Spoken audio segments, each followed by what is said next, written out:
Bonjour à tous, on se retrouve pour un nouvel épisode de Agents of the Four Seasons. Et cet animé continue de confirmer qu'il est mon préféré de la saison. En tout cas, il est très très haut dans la liste. J'ai encore eu les larmes aux yeux avec cet épisode-là, c'est quand même un truc de fou. Dans cet épisode, on va retrouver Sakura et Inaguki. Alors, on ne sait pas ce qui s'est passé après qu'elles ont été interceptées par les membres de l'agence des saisons. On n'a pas de nouvelles par rapport à ça. On sait juste donc qu'elles ont été autorisées à continuer leur pèlerinage dans tout le Nippon, dans tout le Yamato, pour continuer à apporter le printemps. Il reste quand même pas mal de travail. Et pour ce faire, elles vont se rendre dans la résidence de l'agent de l'été. Donc on a donc Ruri, si je ne me trompe pas, et Ayame. Donc Ruri est l'agent des 4 saisons et l'agent de l'été, qui reste, semblerait-il, enfermé dans sa chambre. On aura plus d'informations plus tard sur pourquoi. Et donc sa grande sœur, euh, probablement grande sœur jumelle. L'animé ne le précise pas, mais elles se ressemblent vraiment comme deux gouttes d'eau, donc je pense qu'effectivement ce sont des jumelles. Avec du coup l'aînée, du coup Ayame, qui est la protectrice de Rory. On en apprend un petit peu plus sur cet univers dans cet épisode-là, notamment sur les coutumes du village de l'été. Donc apparemment, euh, on a du coup l'agent de l'été qui grandit avec un garde du corps et au moment où ce dernier sera adulte, si j'ai bien compris, euh, l'agent se marie avec son protecteur.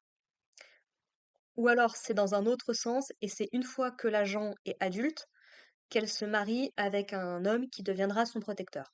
Je suis plus très sûre là-dessus. Mais du coup, voilà, donc l'agent de l'été, donc Rory, est censé se marier plus tard, avec celui qui deviendra son protecteur. Et là où ça pose problème, c'est que du coup, eh ben, elle est très très attachée à sa sœur Ayame, qui elle de son côté va également se marier, va devoir du coup quitter son service auprès de Rory.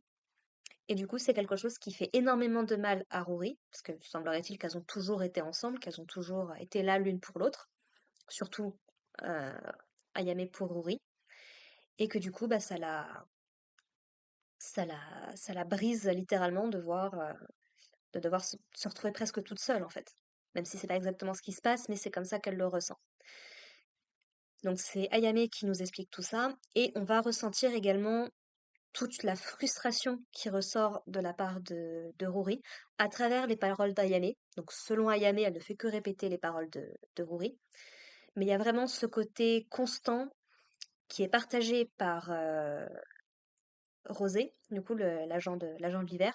Ce côté, nous ne sommes que des outils, nous sommes exploités, nous sommes vénérés comme des dieux, mais utilisés pour d'autres choses. Donc voilà, apparemment, Rosé a été le premier de la génération actuelle à un petit peu se rebeller par rapport à tout ça. C'est peut-être ce qui a mené à l'incident d'il y a 10 ans. En tout cas, Sakura a une image qui y fait penser.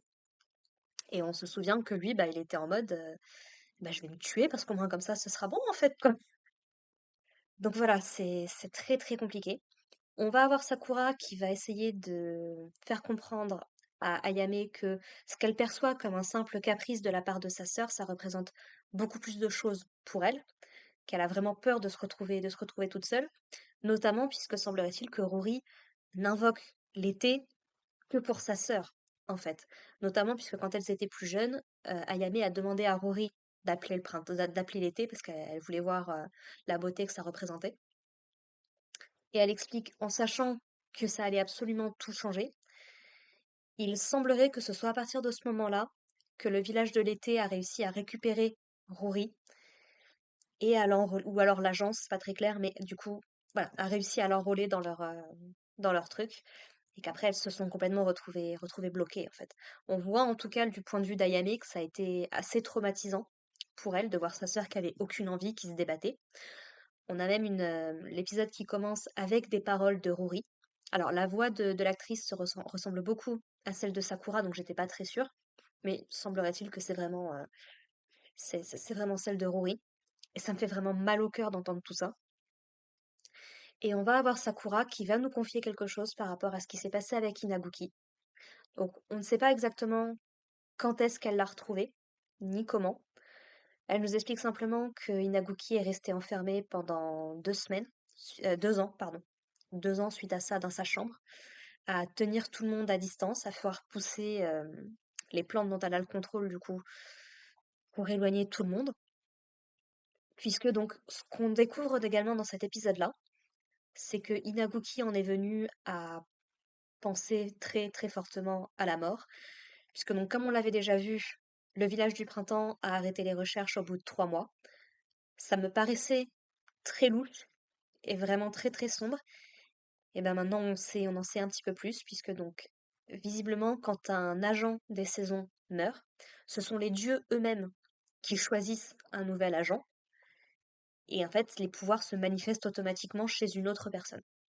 Donc ça répond à des questions que j'avais. C'est vraiment quelque chose de surnaturel qui dépasse les personnages qu'on qu'on voit aujourd'hui.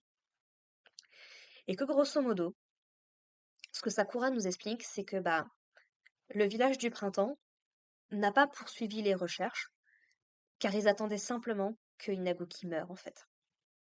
Ils l'ont littéralement laissé mourir.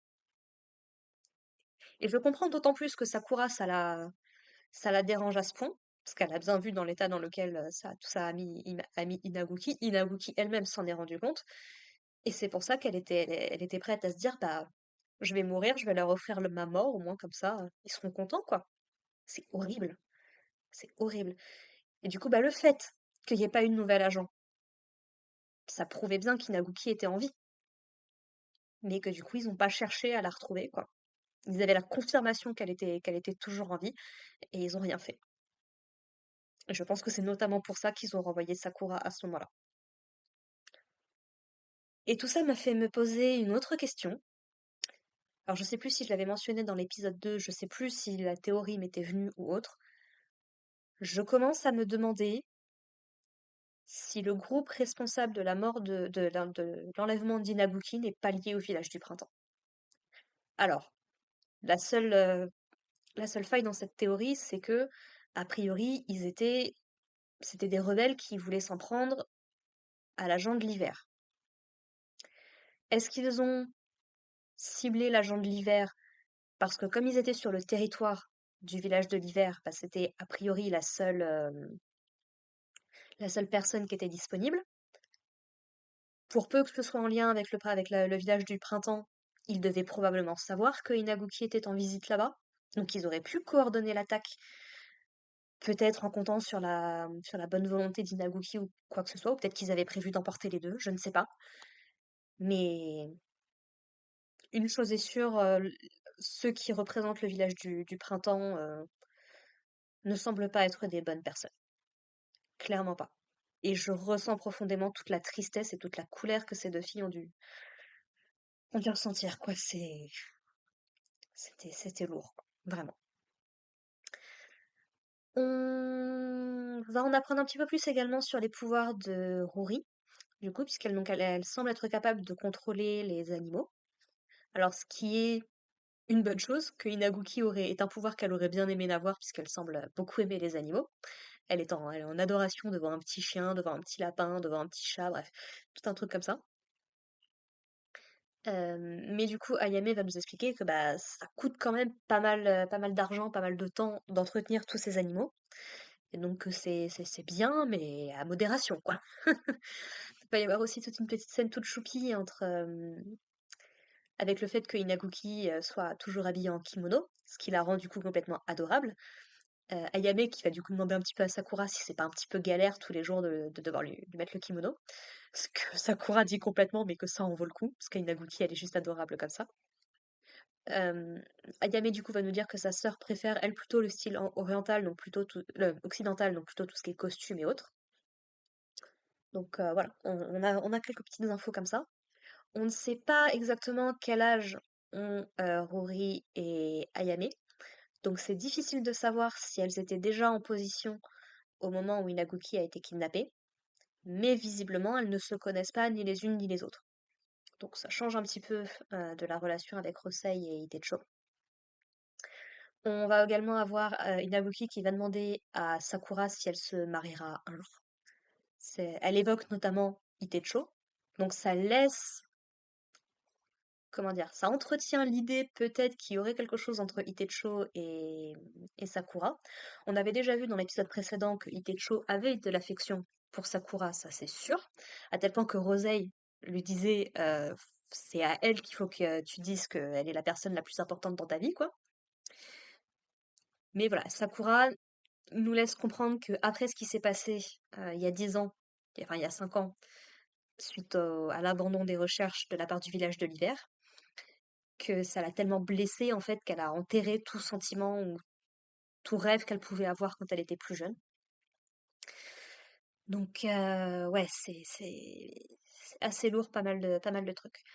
On va voir Inaguki qui va rencontrer brièvement Ruri également, puisque donc elle se sert d'un petit lapin pour appâter, pour appâter Inaguki.